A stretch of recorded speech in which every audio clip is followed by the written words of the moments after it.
Hello दोस्तों, नमस्कार। स्वागत करता हूं आपके अपने ऑनलाइन प्लेटफॉर्म महतो सर में। आज हम लोग बात करने वाले हैं अनुस्वार और अनुनासिका को लेकर। अनुस्वार क्या होता है, अनुनासिका क्या होता है, हिंदी ग्रामर का बहुत ही चैप्टर टफ है और थोड़ा सा क्या है, कॉम्प्लिकेटेड है। क्योंकि अनुस्वार और अनुनासिका में बहुत सारे लोग क्या होते हैं, गड़बड़ हो जाता है। अनुस्वार क्या होता है और अनुनासिका क्या होता है, तो इसको हम लोग कैसे समझेंगे। अनुस्वार की जगह आदमी अनुनासिका का प्रयोग कर देता है और जहां अनुनासिका का प्रयोग करने वहां अनुस्वार का प्रयोग कर देता है। तो आज हम लोग इस चीज को बड़े बारीक तरीका से और बड़े अच्छे तरीका से समझेंगे और हम लोग आज इसका चैप्टर एक्सप्लेन करेंगे। आज हम लोग अनुस्वार और अनुनासिका पढ़ेंगे। इसके बाद इसको पढ़ने के बाद हम इसको जल्द ही इसके ऊपर एक्सरसाइज को भी लेके आएंगे कि इसका एक्सरसाइज पे करेंगे। कम से कम 20 या 25 क्वेश्चन इसके एक्सरसाइज से भी करेंगे, तो हमारा जो डाउट होगा वो क्या हो जाएगा, क्लियर हो जाएगा। तो ज्यादा नहीं देर करते हुए हम लोग चलते हैं, देखते हैं कि अनुस्वार क्या होता है और अनुनासिका क्या होता है। और जो भी वीडियो होगा वन शॉट में मिलेगा, वन शॉट में क्लास मिलेगा आप लोगों को। उसमें कोई ज्यादा टेंशन लेने की बात नहीं है। पार्ट 1 पार्ट 2 करके नहीं मिलने वाला है, कोई टेंशन लेने की बात नहीं है। तो चलिए हम लोग शुरू करते हैं, क्योंकि आप लोगों का जो बोर्ड का एग्जाम है क्या है, नजदीक हो गया है और आप लोग अच्छे से तैयारी करते रहिए। आइए देखते हैं तो अनुस्वार एवं अनुनासिका शब्द। सबसे पहले देखते हैं कि अनुनासिका, अनुनासिका क्या होता है। तो भाई इन स्वरों के उच्चारण में ध्वनि मुख के साथ साथ नासिका द्वार से भी निकलती है, अतः अनुनासिका को प्रकट करने के लिए शिरोरक के ऊपर चंद्र बिंदु का प्रयोग किया जाता है। बात समझ में आ रहा है। यानी कि अनुस्वार और अनुनासिका को जब हम लोग बोलते हैं या प्रयोग करते हैं मेरे भाई, तो मुख के साथ साथ नासिका यानी नाक, क्या मुख के साथ साथ नासिका यानी नाक भी इसमें क्या करता है भाई, काम करता है। क्या करता है, काम करता है। बात समझ में आ रहा है। और अनुनासिका को प्रकट करने के लिए हम लोग चंद्र बिंदु का प्रयोग करते हैं। यहाँ पर आप लोग देखिए, यह क्या है, चंद्र बिंदु है। देखिए, परंतु लेकिन शिरोरेख यानी कि सिर के ऊपर बिंदु, सिर रेखा के, सिरों के ऊपर, रेखा के ऊपर, ठीक है, क्या है भाई। परंतु जब शिरोरेख के ऊपर स्वर की मात्रा भी लगी हो तो सुविधा के लिए स्थानाभाव के कारण, शिरोरक के लिए सुविधा के लिए स्थाना अभाव के कारण चंद्र बिंदु की जगह बिंदु की मात्रा लगा दिया जाता है। जैसे हैं, क्योंकि, गेंद, मैं आदि। यानी कहने का तात्पर्य यह है कि कभी कभी क्या होता है कि चंद्र बिंदु कहाँ लगता है और बिंदु कहाँ लगता है। यानी कि जब जिस व्यंजन को पढ़ते हैं और व्यंजन को पढ़ते समय स्वर की याद मात्रा आता है तो उसके ऊपर क्या बोलते हैं हम लोग, चंद्र बिंदु लगा देते हैं। जैसे इसमें है तो है के ऊपर क्या है, चंद्र बिंदु है। लेकिन इस सुविधा के लिए स्थान के अभाव के चलते, जगह के अभाव के चलते हम लोग क्या करते हैं, बिंदु भी लगा देते हैं। क्या लगा देते हैं, बिंदु भी लगा देते हैं। जैसे आपके सामने देखिए, है, क्योंकि, गेंद, मैं, ये सब क्या है, इसके ऊपर क्या है, इसके सर पर क्या लगाया गया है, बिंदु लगाया गया है। इसके सर पर क्या लगाया गया है, बिंदु लगाया गया है। लेकिन इसके सर पर क्या होना चाहिए भाई, इसके सर पर चंद्र बिंदु होना चाहिए।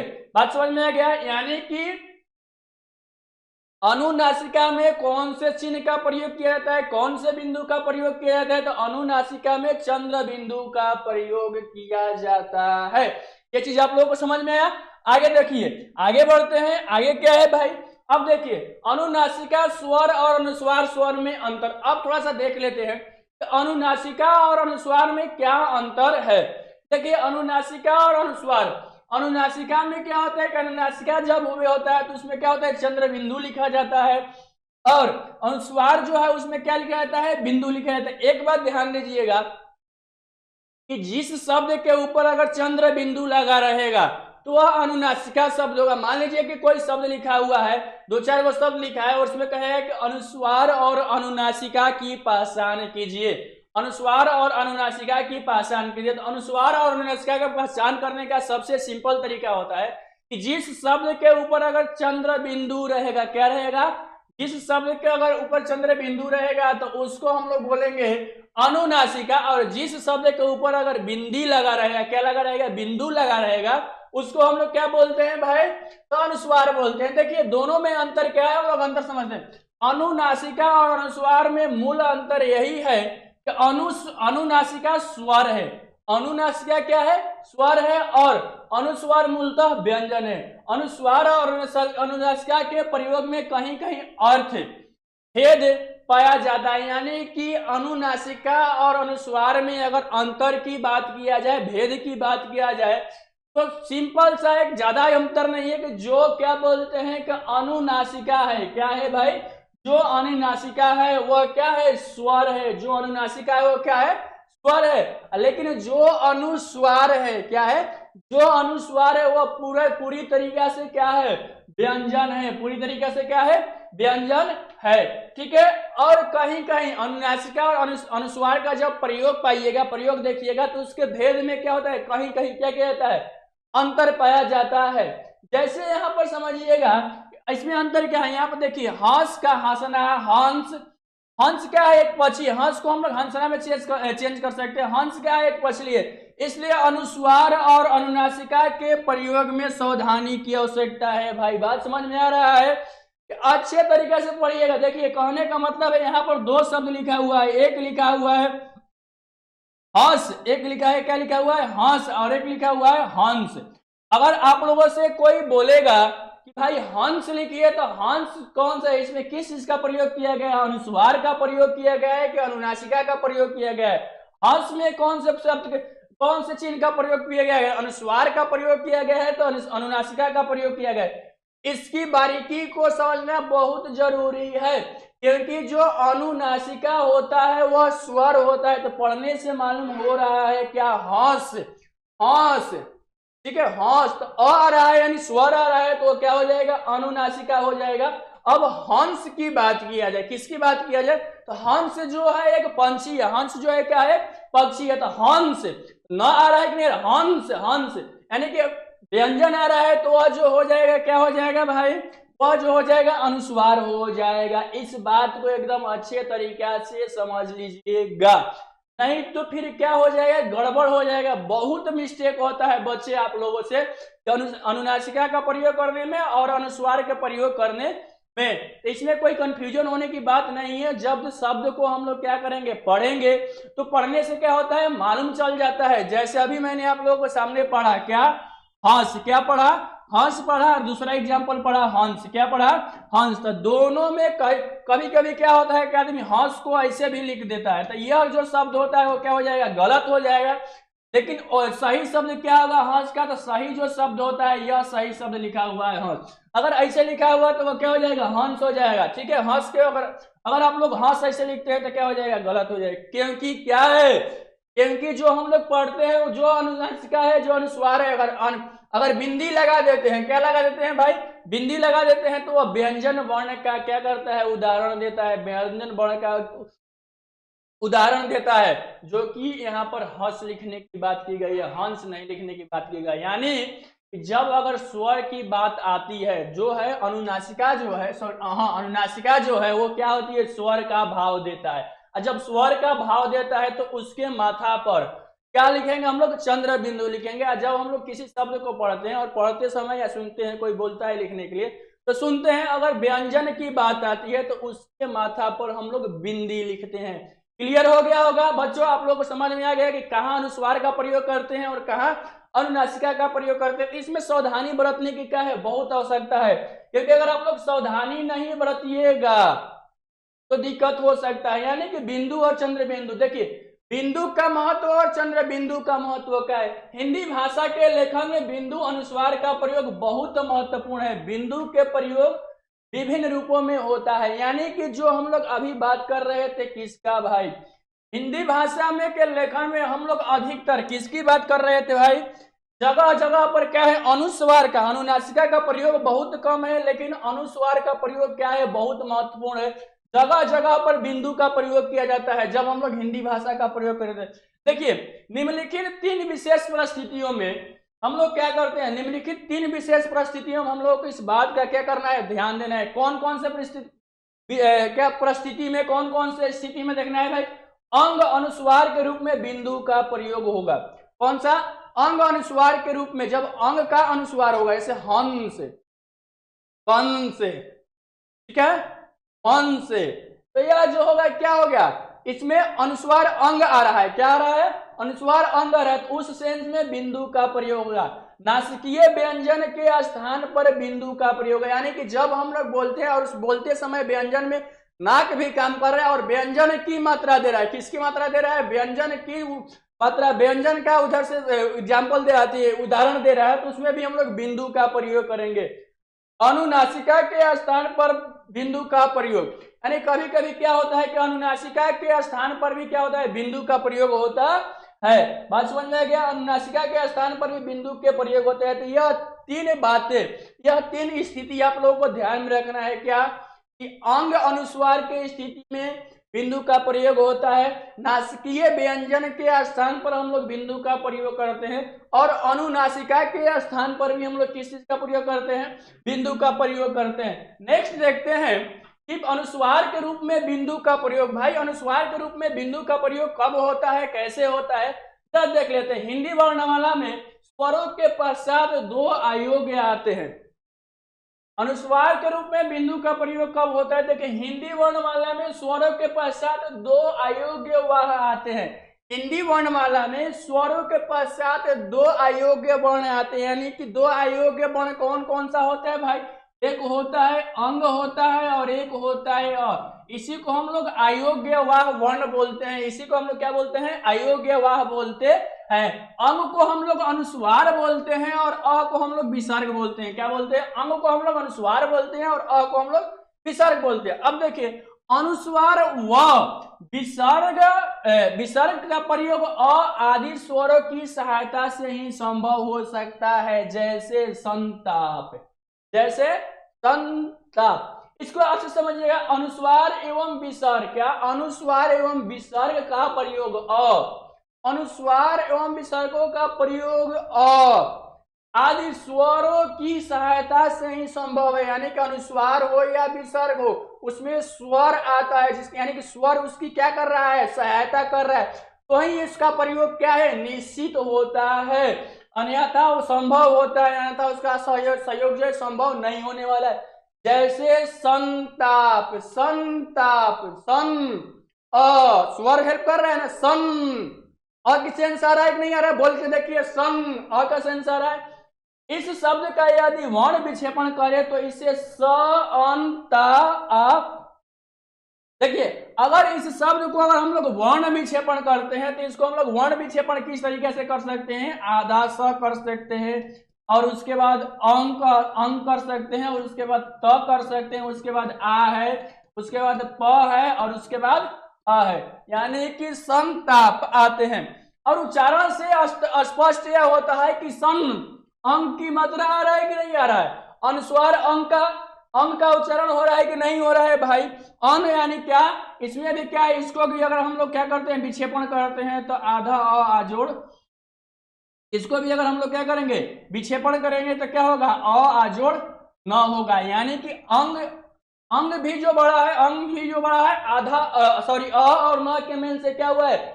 बना हुआ है, इस तरह से हुआ है। लेकिन भिन्न भिन्न स्वरों में अंग का उच्चारण के बदलते रूपों में देखा जा सकता है, यानी कि जगह जगह स्वरों पर, क्या? जगह जगह स्वरों पर जिस जिस उच्चारण के स्थान से जो अंग का उपयोग हो, जो अंग का प्रयोग होता है, वो क्या होता है? बदलते रहता है। तो कैसे बदलता है, थोड़ा सा हम लोग आगे क्या करते हैं देखते हैं। जैसे समझिए, यहाँ पे देखिए, संरचना, संवाद, संचार, समहार, समझ में आ रहा है? समहार, उसके बाद संचय, संगम। देखिए, अलग अलग सेंस में सेंस क्या हो रहा है? चेंज हो रहा है। अब देखिए, जैसे अगर हम लोग संरचना का वर्ण विक्षेपण करते हैं, संरचना क्या करते हैं? वर्ण विक्षेपण करते हैं, तो आधा स जोड़ अंग, आधा स जोड़ अन, उसके बाद र अ प्लस च प्लस अ प्लस न प्लस आ, यानी कि यहाँ पर जो यह अंग की मात्रा है अ प्लस अन, ये सही है। यहाँ पर आप लोग को समझ में आ गया? ये तो हमने आप लोग को पीछे समझा गया। अब आप देखिए संवाद, अब यहाँ पर हमने बताया कि जगह जगह विभिन्न विभिन्न शब्दों के हिसाब से उसकी जो रचना है, उसकी जो भेद है वो क्या होती है बच्चों, बदलती रहती है। थोड़ा ध्यान समझिएगा कि संवाद, अब यही जो अ का जो न का सेंस दे रहा था, वही जो अब यहाँ पर किस चीज का सेंस दे रहा है, म का सेंस के दे रहा है। जैसे संवाद का हम लोग क्या किए हैं, वर्ण विक्षेपण किए हैं, आधा स जोड़ अंग, और इसमें जो अंग है वो किस चीज का सेंस दे रहा है, म का सेंस दे रहा है, प्लस व प्लस आ प्लस द प्लस अ। बात समझ में आ गया, यानी कि इसमें न का सेंस दे रहा था और इसमें क्या दे रहा है, म का सेंस दे रहा है। तो इसलिए हमने पहले बताया कि शब्दों के हिसाब से जो अनुस्वार की जो बातें होती है वो क्या होती है, जगह जगह पर उसके अनुसार से क्या होती है, वो बदलती रहती है। उसी प्रकार यहाँ पर देखिए संहार का, तो सम आधा स जोड़ अ, अंग जोड़ ह जोड़ आ प्लस आधा र प्लस अ। अब यहाँ पर देखिए संचय, यहाँ पर देखिए यहाँ पर भी क्या हो गया, चेंज हो गया।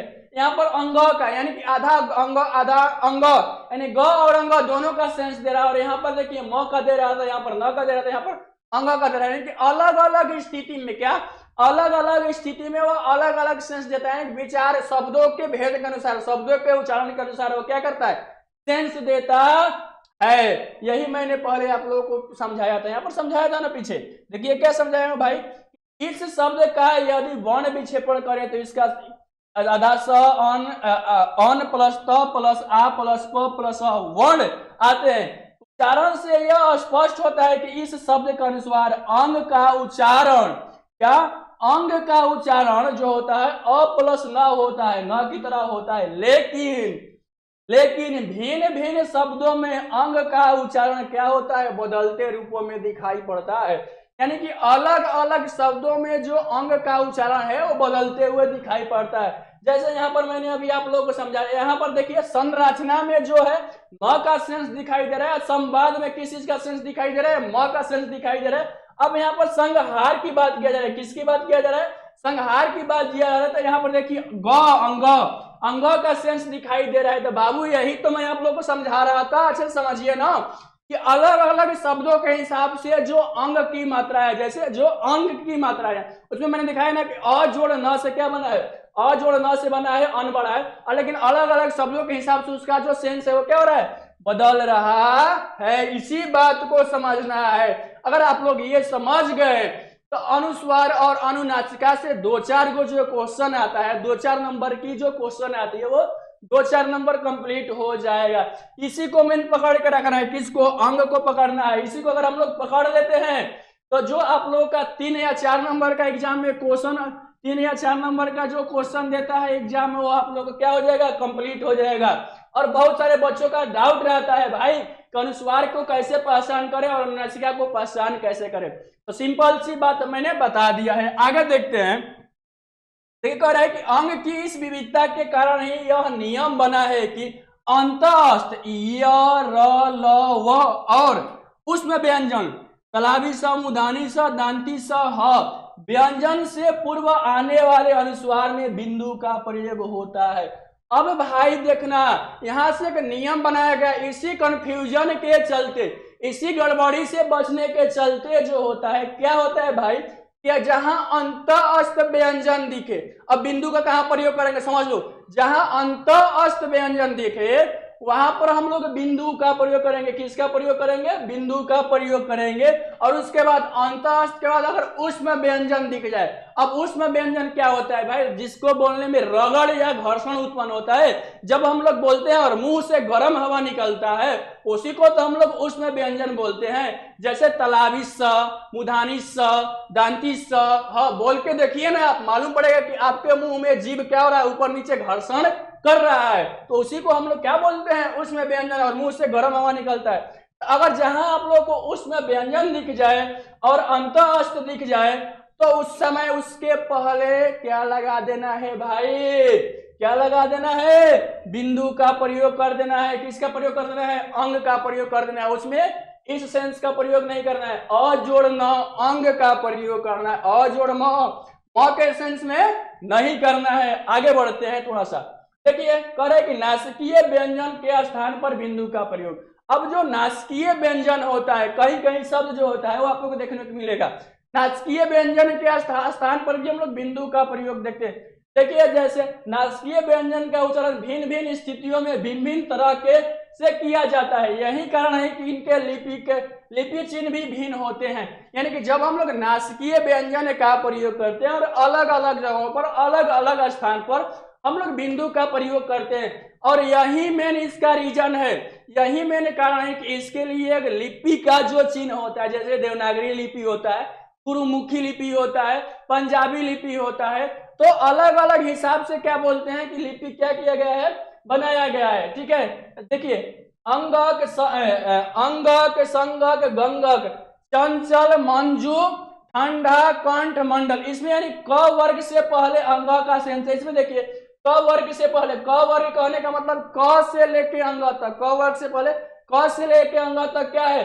क से लेकर अंग तक मतलब क वर्ग से पहले ही क्या है, अंग का इसमें सेंस दिया हुआ है। इसमें भी देखिए अंग का सेंस दिया है, इसमें भी देखिए अंग का सेंस दिया है, जो कि अंग जो है वो लास्ट है, अंग जो है क्या है, लास्ट है। इसमें च वर्ग से पहले ही य का सेंस है, इसमें ट वर्ग से पहले ही क्या है, अण का सेंस है। यानी कि अलग अलग स्थानों पर जो होता है हम लोग भाई नासकीय व्यंजनों का क्या करते हैं, प्रयोग देखते हैं। अब लास्ट पॉइंट है, और लास्ट पॉइंट क्या है कि अनुनासिका के स्थान पर हम लोग बिंदु का प्रयोग कैसे करते हैं। तो अनुनासिका क्या होता है भाई, अनुनासिका क्या होता है, तो हिंदी में अनुनासिका को प्रकट करने के लिए शिरोरेखा के ऊपर चंद्र बिंदु का प्रयोग किया जाता है। या क्या हिंदी में अनुनासिका को दिखाने के लिए शिरोरेखा कि सर के ऊपर की जो रेखा होती है, माथा के ऊपर की जो रेखा होती है, उसके ऊपर किस चीज का प्रयोग किया जाता है, चंद्र बिंदु का प्रयोग किया जाता है। लेकिन जब शिरोरेखा के ऊपर स्वर की मात्रा भी लगी हो तो सुविधा के लिए स्थान भाव के कारण चंद्र बिंदु के जगह पर हम लोग बिंदु का भी प्रयोग कर दिया जाता है। बात समझिएगा, अगर शिरोरेखा के ऊपर क्या कहीं कहीं आप लोग चंद्र बिंदु देखते हैं, जैसे चांद हम लोग लिखते हैं, क्या लिखते हैं, चांद लिखते हैं, तो चांद इस तरीका से क्या होता है, सही होता है। अगर है लिखते हैं, अगर है लिखते हैं तो हमने आप लोगों को पहले ही बताया है कि स्वर की मात्रा हो रहा है, में किस चीज की मात्रा हो रहा है, स्वर की मात्रा हो रहा है, और स्वर की मात्रा होने के कारण हम लोग हैं के ऊपर चंद्र बिंदु लिखेंगे, हैं के ऊपर चंद्र बिंदु लिखेंगे, यह सही सेंस है। लेकिन स्थान के अभाव के कारण, यानी कि जगह के कमी के कारण, भाई क्यों जगह के कमी कारण, स्वर होते हुए भी हम लोग उसके ऊपर क्या करते हैं, बिंदु का प्रयोग करते हैं। यानी कि बिंदु का प्रयोग करते हैं, क्या प्रयोग करते हैं, स्थान अभाव के कारण अपने सुविधा के लिए हम लोग चंद्र बिंदु की जगह किस चीज का प्रयोग कर देते हैं, बिंदु का प्रयोग कर देते हैं। तो उम्मीद करता हूं कि आप लोगों का जो अनुस्वार और अनुनासिका का जो सेशन था वो अच्छे तरीका से क्या हो गया होगा, समझ में आ गया होगा, और कोई आप लोगों को कॉम्प्लिकेटेड नहीं लगा होगा कि अनुस्वार क्या होता है और अनुनासिका क्या होता है, अनुस्वार का प्रयोग कहाँ करते हैं और अनुनासिका का प्रयोग हम लोग कहाँ करते हैं। ठीक है, और आप लोगों को अच्छे से समझ में आया होगा, और अगर अच्छे से समझ में आया है तो आप लोग हमारे कमेंट सेक्शन में अपना सुझाव जरूर लिखिएगा कि हाँ हमको समझ में आया होगा। वीडियो पसंद आया होगा तो वीडियो को क्या कीजिएगा, लाइक कीजिएगा, हमारे चैनल को सब्सक्राइब कीजिएगा। आज तक के लिए इतना ही, हम लोग मिलते हैं जल्द ही नेक्स्ट क्लास में, तब तक के लिए जय हिंद जय भारत।